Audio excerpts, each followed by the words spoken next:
안녕하세요. 흔들리지만 무너지지 않는 법을 기록하는 공간 라온니 TV입니다.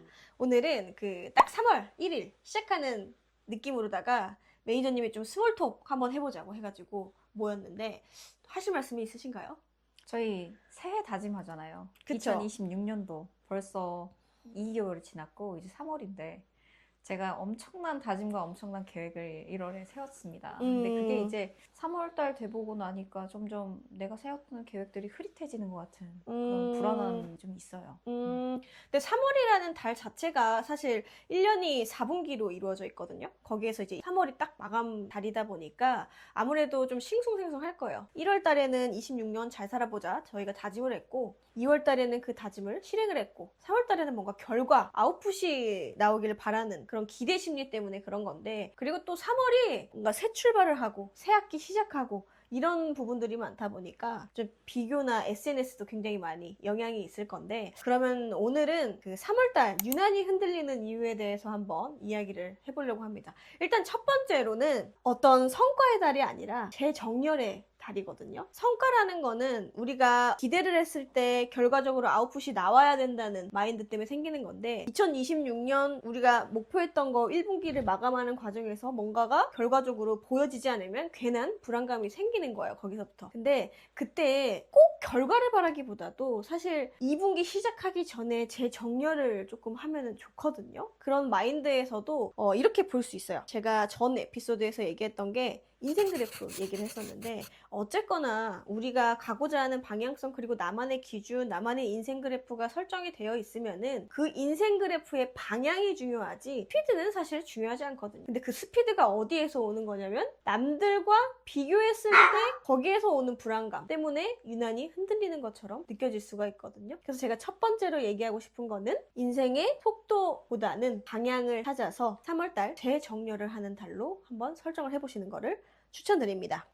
여기에서 조금 계획의 세분화를 해보는 게 좋아요. 인생 그래프라 하면 내 인생의 100년짜리 상품이라고 치면 100년짜리 상품을 준비하는 과정인데 거기에서 우리가 1년짜리 플랜, 한 달의 플랜, 그리고 하루의 플랜을 조금 더 세분화해서 스텝 바이 스텝으로 성취감을 조금 더 이루어 보시면은 훨씬 더 도움이 많이 되실 겁니다. 그러면 목표를 설정하는 노하우라든지 아니면 한 달 플랜, 하루 플랜 이거 짤 때 어떻게 하면 좀 더 효과적으로 짤 수 있는지 이 플랜을 마무리하는 과정에서 우리가 더 성취를 했으면 좋겠는 것처럼 우리는 그 속에서 작은 어떠한 성취감이 있어야지 또 내가 앞으로 더 나아갈 수 있는 힘이 생기기도 하거든요. 그렇다 보니까 그 계획의 세분화에서 예를 들면 책으로 제가 한번 비유를 해볼게요. 저 같은 경우는 뭐 매니저님은 어떨지 모르겠지만 전 책을 굉장히 천천히 읽는 스타일인데 그래서 이 책을 한 달 안에 읽을 거야 라고 조금 두리뭉실한 계획을 설정을 하기보다는 나는 하루의 계획 속에 책 10페이지를 읽을 거야. 그러면 그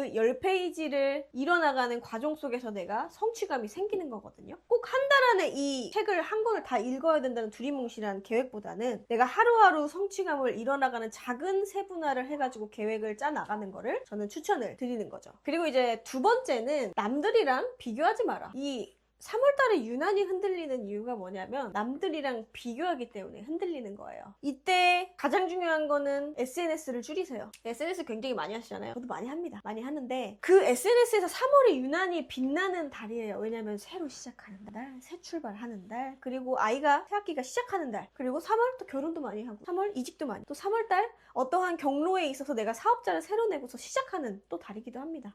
근데 그때 내가 설정한 인생 그래프가 아니라 그 남들의 속도의 비교 속에서 움직이게 된다면은 좌절하고 낙담하는 일이 굉장히 많은데 그 비교를 줄이세요. 이게 두 번째로 내가 3월달 조금 덜 힘들기 위한 과정 중에 하나입니다. 저는 때론 비교도 필요하다고 생각하거든요. 왜냐면은 다른 사람과의 그 차이 속에서 더 나아 잘을 되어야지라는 동력도 얻을 수 있다고 생각해요. 근데 지금 요즘 나이대를 불문하고 성별을 불문하고 SNS를 많이 하는데 SNS를 내가 하는 와중에도 남들과 비교하지 않고 건전하게 정서적으로 정신적으로 건강하게 할 수 있는 방법이 있을까요? 많죠. 비교도 음. 사실 과정 중에 하나이기 때문에 비교가 없으면 또 앞으로 나아갈 힘도 없는 거니까 이 매니저님이 하신 말씀도 일리는 있는데 그 비교가 나를 갉아먹는 비교면은 안 되는 거지. 제가 어떠한 일을 있건 어떠한 사람을 만나건 앞으로 나아가는 과정 중에서 나를 갉아먹는 일은 하면 안 되는 거거든요.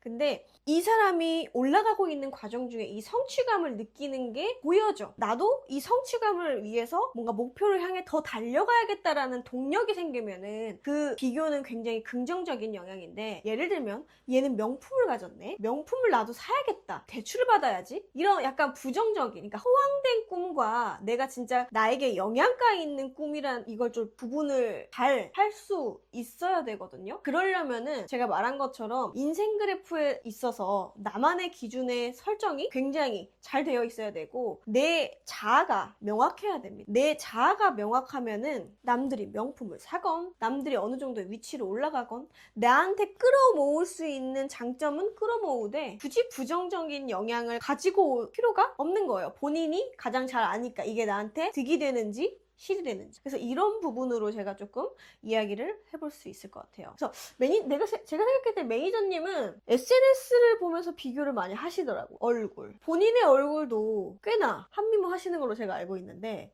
저는 또 이렇게 생각해요.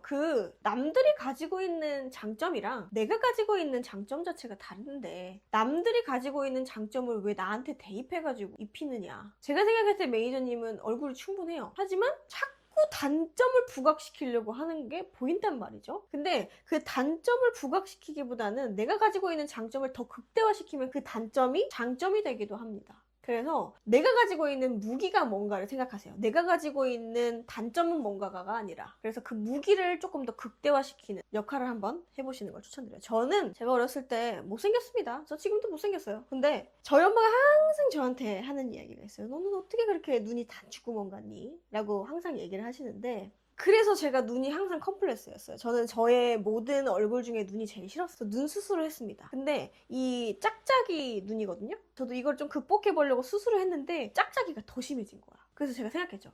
내가 집중할 거는 지금 내 눈이 아니다. 남들보다 내가 조금 더 나은 게 뭐지? 남들이 나를 봤을 때 어떤 걸 좋아하지를 좀 생각을 해보게 됐어요. 그러면서 저는 그렇게 잘나진 않았거든요. 키도 크지 않고. 그다음에 얼굴 평범하게 생겼어요. 근데 남들이 항상 저한테 해주는 이야기가 분위기가 있다. 희라는 비율이 나쁘지 않다. 이렇게 얘기를 하니까 그러면 나는 얼굴이라는 것에 너무 포커싱이 맞춰져 있기보다는 전체적인 느낌을 좀 사람들한테 줄 수 있는 에너지를 가져야겠다라고 생각을 해서 입는 옷, 그 다음에 전체적인 아우라, 내가 가지고 있는 아우라는 뭔가를 조금 더 생각을 하게 됐어요. 그러면서 사람들이 나를 생각했을 때 어떤 이미지가 떠올랐으면 좋겠는지 이런 것도 굉장히 많이 생각하거든요. 그렇게 조금 나 자신을 디벨롭 해가는 과정 중에 저도 하나가 있고, 제가 생각하는 40대의 나의 모습에는 어떤 아우라를 가졌으면 좋겠는지 그것도 한번 생각해보면 좋을 것 같네요. 도움이 많이 됐어요. 10년 뒤의 나의 모습을 떠올렸을 때 어떤 이미지였으면 좋겠는가 라는 그 말이 그쵸? 저는 가장 지금 기억에 남는데요. 당장 생각을 좀 해봐야 되겠네요. 지금 이미 충분하시니까 네. 여기서 조금 더 디벨롭 할 수 있는 부분이 뭔가, 내가 가지고 있는 최대 장점은 뭔가, 그걸 조금 더 극대화해보면 좋을 것 같습니다. 그리고 제가 이제 마지막으로 세 번째로 할 수 있는 말은 전 에피소드에 저 혼자 그냥 떠드는 얘기였는데 제가 깨달았던 내용이잖아요. 그 내용 중에 이제 성공한 사람들의 스토리를 보면은 항상 공통적으로 하는 말이 계속과 그냥이에요. 근데 전 에피소드에선 제가 그냥 계속 한번 가보자라고 얘기했지 그 방향과 속도에 대해서는 이야기를 안 했거든요. 그 계속에 대한 속도도 중요한 것 같아요.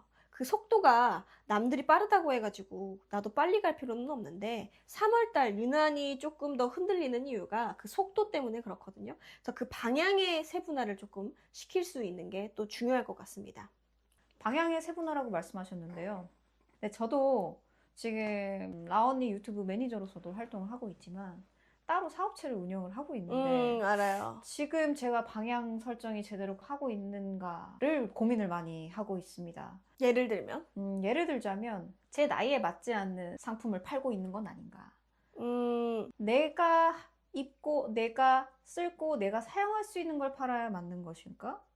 아무튼 여러 가지의 고민과 의문을 가지고 지금 운영을 하고 있는 중이고 또 3월달이 흔들리는 시기인 게 맞는 것 같아요. 제가 지금 느끼는 것도 맞는 것 같아요. 뭔가 26년도가 왔다는 게 1월, 2월은 체감이 그렇게 잘 안 돼요, 사실. 그쵸. 3월달쯤 되니 왔구나. 왔는데 벌써 이만큼 흘렀구나. 나는 2달 동안 뭘 했는가. 이런 생각을 하게끔 돼서 뭔가 조급해지는 것 같아요. 네. 맞습니다. 매니저님이 사업을 운영을 하시는데 내가 직접 쓰고 내가 직접 입을 수 있는 것을 팔아야 되는 건가? 혹은 이제 그 방향성에 대해서 이야기를 한 건데 내가 직접 입고 내가 직접 사용할 수 있는 거를 판매했을 때 고객이 반응이 좋다면 그것 또한 더할 나위 없이 좋죠. 근데 내가 직접 입고 사용하지 않음에도 고객이 원하는 거를 내가 빠르게 캐치할 수 있다면은 그쪽으로 가도 저는 상관이 없거든요. 근데 그 방향성과 줏대만 잘 있으면 돼요. 내가 지금 예를 들면은 40대가 아닌데 40대의 상품을 팔아요. 근데 고객들이 좋아해. 고객들한테 반응이 있어. 그리고 그 속에서 내가 성취감도 있어. 그리고 거기에 대한 인생 그래프 속에 방향성이 보여. 종착지가 보여. 하면 그대로 가면 돼요. 근데 내가 지금 입는 옷, 내가 지금 먹는 거, 내가 지금 쓰는 것을 판매를 함에도 불구하고 고객들이 원하지 않아. 고객들이 반응이 없어. 어떠한 일을 함에 있어서. 그러면 그 종착지와 방향성의 그 끝이 안 보여. 그럼 굉장히 좌절하거든요. 이게 되게 중요한 것 같아요. 내가 지금 가고자 하는 방향성의 목표가 분명히 보이는지 안 보이는지. 보이면은 그냥 그대로 가면 되고, 안 보이면 방향을 살짝 좀 틀어볼 여유도 필요한 것 같아요.